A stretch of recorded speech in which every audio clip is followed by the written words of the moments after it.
Hello friends, welcome to Lithika சமையல். இன்றைக்கி நம்ம சேனலில் வெள்ளை சோள பணியாரம் தான் செய்ய போகிறோம். இந்த ரெசிபி சாப்பிட்றதுக்கும் அவ்வளோ டேஸ்ட்டாக இருக்கும், மிருதுவாக பஞ்சு போல் இருக்கும். வாங்க இந்த ரெசிபியை நம்ம எப்படி செய்கிறதுன்னு பார்க்கலாம்.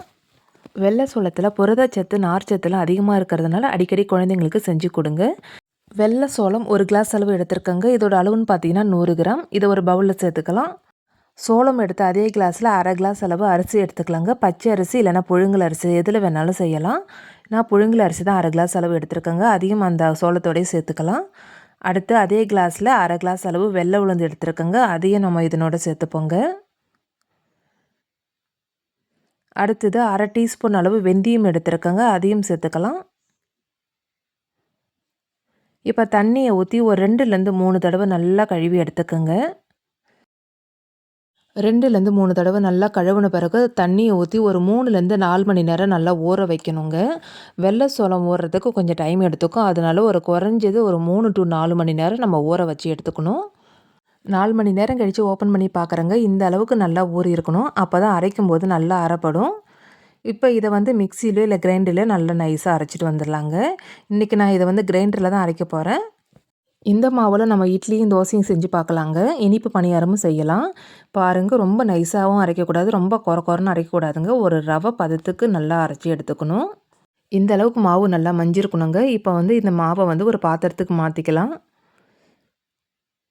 இப்போ இந்த மாவுக்கு தேவையான அளவு உப்பு சேர்த்துக்கலாங்க. உப்பு சேர்த்த பிறகு நல்லா கலந்து விட்டுக்கோங்க. கையாலேயே இல்லை கரண்டியால் நல்லா குழப்பி விட்டுக்கலாங்க.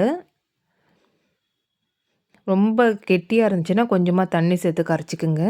இந்த பணியாரத்துக்கு ஒரு கார சட்னி ரெடி பண்ணலாம் வாங்க. ஒரு 10 நிமிஷம் தண்ணியில் ஊற வச்சுருந்தா காஞ்ச மிளகாவை ஒரு 3 ஒரு மிக்ஸி ஜாரில் சேர்த்துக்கலாம்.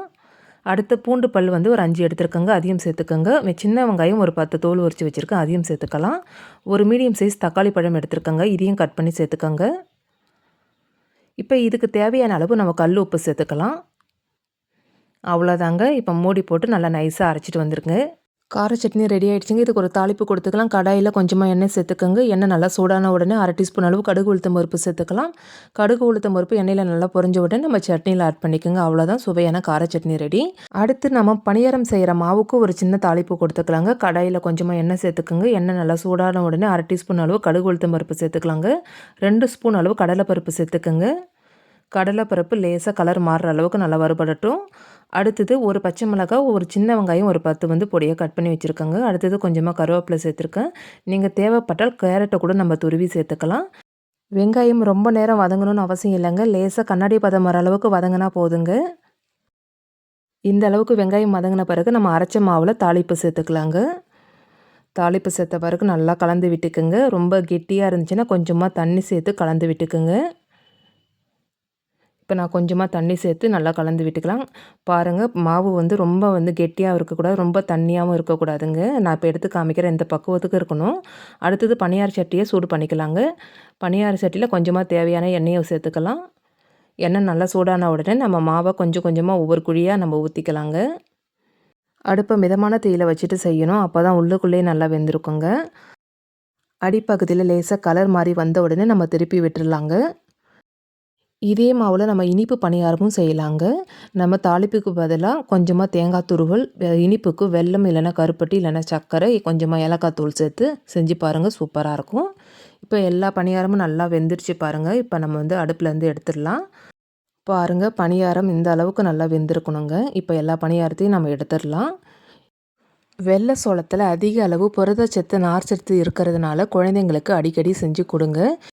இந்த பணியாரம் சாப்பிட்றதுக்கு ரொம்ப டேஸ்ட்டாக இருந்துச்சு. பஞ்சு போல் நல்லா மிருதுவாக இருந்துச்சுங்க. கண்டிப்பாக செஞ்சு பார்த்துட்டு எனக்கு ஃபீட்பேக்கை கமெண்ட்டில் சொல்லுங்கள்.